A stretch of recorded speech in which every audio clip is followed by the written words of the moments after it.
YouTube, Quinn Wade. Coming to you with that instant basketball analysis on Analysis Playground on YouTube, exclusively on there forever. And we're going to talk about them Celtics, man.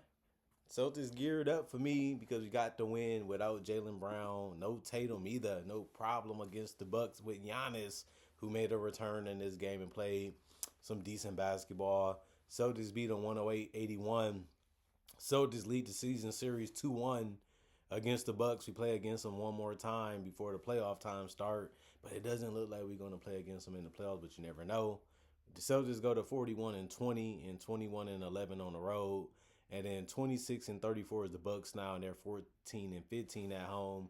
They was at home in this game, but 108-81. The Bucks couldn't score 90. They couldn't score 100.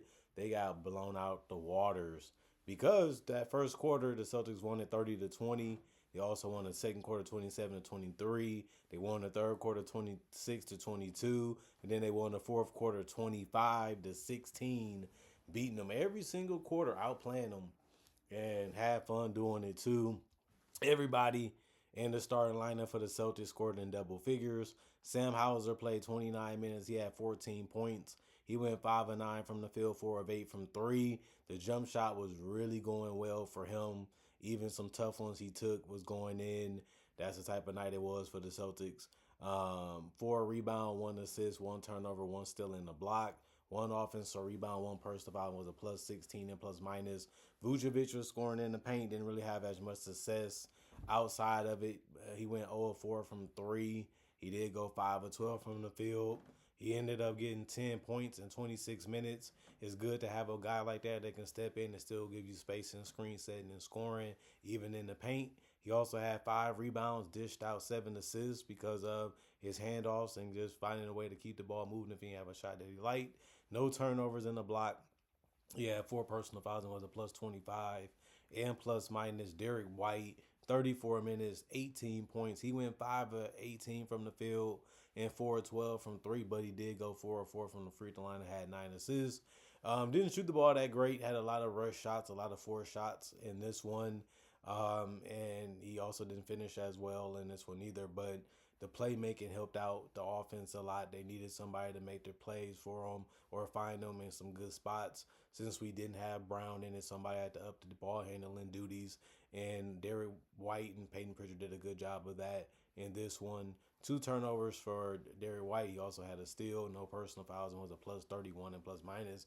It's hard to go 34 minutes trying to defend at a high level and get no personal fouls. That's really tough to do. Baylor Shireman, he gave us 10 too. He went 4 of 8 from the field and 2 of 5 from 3. You'll take that because he also had 6 rebounds, 1 assist, 1 turnover, and a steal. 1 offensive rebound, 2 personal fouls, and was a plus 6 and plus minus. Hugo Gonzalez played 35 minutes and got a start.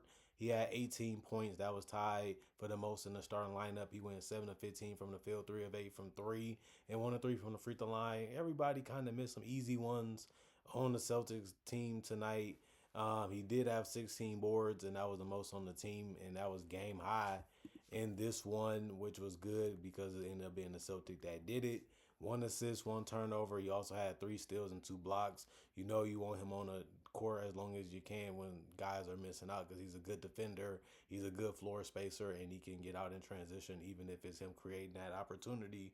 With his defense, 5 offensive boards, 2 personal fouls, and a plus 27 and plus minus. Amari Williams, 2 minutes. He had 1 assist, 1 turnover, no personal foul, was a plus 1 and plus minus. Luka Garza, 20 minutes, 7 points, 3 of 6 from the field, 1 of 2 from the free throw line. He grabbed 10 boards, so you happy he was able to score in the paint.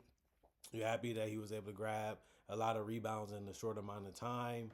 And he had 1 assist, 2 turnovers, 7 offensive boards, 2 personal fouls on the plus 1 and plus minus. That means he was working harder and he just wanted it more and got himself in good positions. I mean, anytime you get that many offensive boards, it means you really wanted it. And then Peyton Pritchard, he was stopping and popping, pulling up and driving, and he finished with 34 minutes. He had 25 points. He took the most shots on the team, which was 23. He also went 5 of 10 from 3. He took no free throws, even though he was dribbling and pounding that ball a lot. But he did have 9 assists, and that was tied with Derek White for the most. So that just shows you that he was finding ways to really manipulate the defense to his advantage or his teammates. And that's what guards are supposed to do: use that speed, quickness, and handles to the most of what you can do with it. But 4 rebounds, 1 turnover also for him, 2 offensive boards, 1 personal foul, and a plus 15 and plus minus. Ron Harper Jr. was out there bombing threes. He went 2 or 3 from the 3-point line, finished with 6 points in 15 minutes.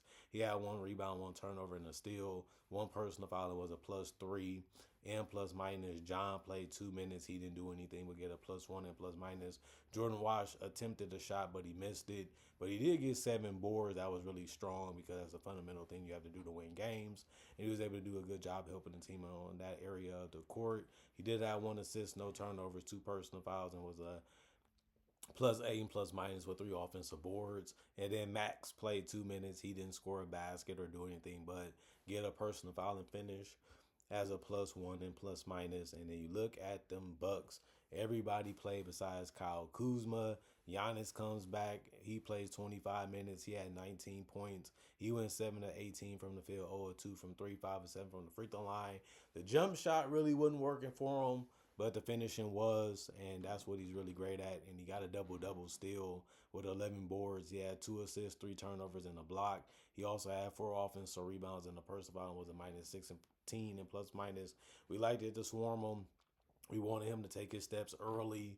We wanted him to see a lot of bodies, and it kind of worked. You know, he's a guy that's going to figure out how to put it in the basket anyway. He got all the turns, all the moves, all the footwork, good touch, and can go up and still stretch his way to a basket, and all those things still work even against the Celtics swarming defense. Dane played 30 minutes. He ended up getting 13 points. He went 5 of 10 from the field, 3 of 7 from 3.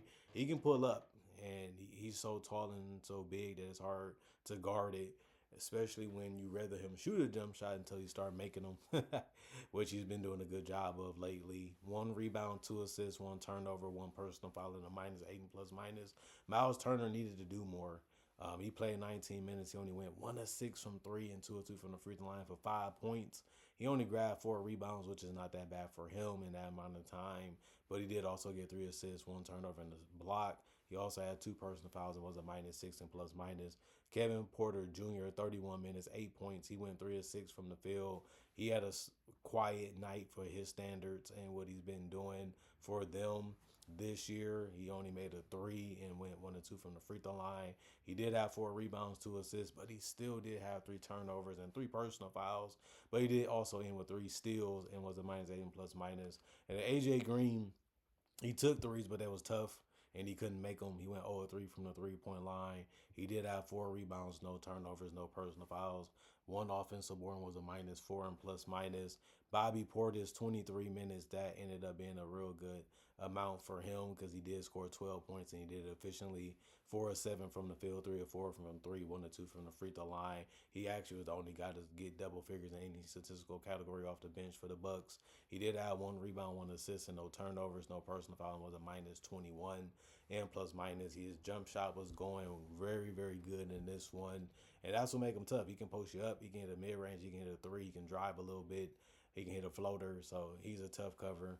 Thanasis got on the court too. He didn't do anything but get a personal foul and was a minus 1 and plus minus. Pete Nance ended up hitting 2 wide open threes. So he finished with 6 points in 15 minutes. He also helped out on the boards with 3, but he did also commit 2 turnovers. He had 1 personal foul and was a minus 4 and plus minus. Jericho Sims, 22 minutes, 3 points. He scored a basket at the rim and went 1 of 2 from the free throw line. He had the most rebounds off the bench with 6. He also had 2 assists and a turnover, 4 offensive boards, no personal fouls. It was a minus 13 and plus minus. Gary Harris, 13 minutes. He had 6 points. He went 2 of 4 from 3. He made his 3, so that's what he's out there to do besides try to cut to the basket, play a little defense. But he did get a block. He also got a rebound. He also got an assist, no turnovers. He also had no personal fouls and was a minus 15 and plus minus. Gary Harris ended up playing 2 minutes. Not Gary Harris. Cam Thomas ended up playing 11 minutes. He ended up having 2 points. He was able to go 2 of 2 from the free throw line. A lot of his shots seemed forced and rushed, and it seemed like he settled, but that's how his game can kind of be since he's more of a I want to create my own shot type of guy. He had 2 rebounds, though, 1 assist, 2 turnovers, and a steal. No personal fouls and was a minus 18 and plus minus. Andre Jackson Jr., 5 minutes. He went 0 of 2 from the field. He missed his only 3. He did have 1 rebound, 2 assists, 1 turnover, no personal fouls, and was a +3 and plus minus. And then Ryan Rollins was launching threes, but he only finished 1 of 5 from three. Couldn't really finish that well or hit mid ranges either. So he finished 2 of 11 from the field. They needed a better performance for him. He couldn't give it to him, but he still had 3 rebounds, 2 assists, 2 steals, and 2 turnovers. But he also committed 4 personal fouls in this one and was a -23 and plus minus. The Bucks didn't help themselves that much. 36% from the field, but they did shoot 36% from three and 74% from the free throw line with 19 attempts. They shot 10 more free throws than the Celtics, who ended up shooting only 9. And they also shot 67% from the free throw line, but the Celtics shot 40% from three and 43% from the field, which was better than the Bucks. And they had 54 rebounds, and 10 of their rebounds, 19 of their rebounds was offensive. That was 10 more offensive boards than the Bucks, who only had 9, and the Bucks only had 41 total, meaning that the Celtics had 13 more rebounds total than the Bucks. And then the Bucks had 18 assists as a team. The Celtics moved it better. They had 31, and then 16 turnovers for the Bucks, 10 for the Celtics. Both teams had 7 steals. The Bucks had 3 blocks, and then the Celtics had 6. And then 13 personal fouls for the Bucks, 16 for the Celtics, and then 35 defensive rebounds for the Celtics, and then 32 for the Bucks. Not the best showing from the Bucks. They couldn't really get it going. They couldn't really make a shot when it mattered. They got D'd up a lot also in this game, and the Celtics just was all over them. They really was playing hard. They really was making them do some things they didn't really want to do, and they made them settle. They made them rush. They made them force things.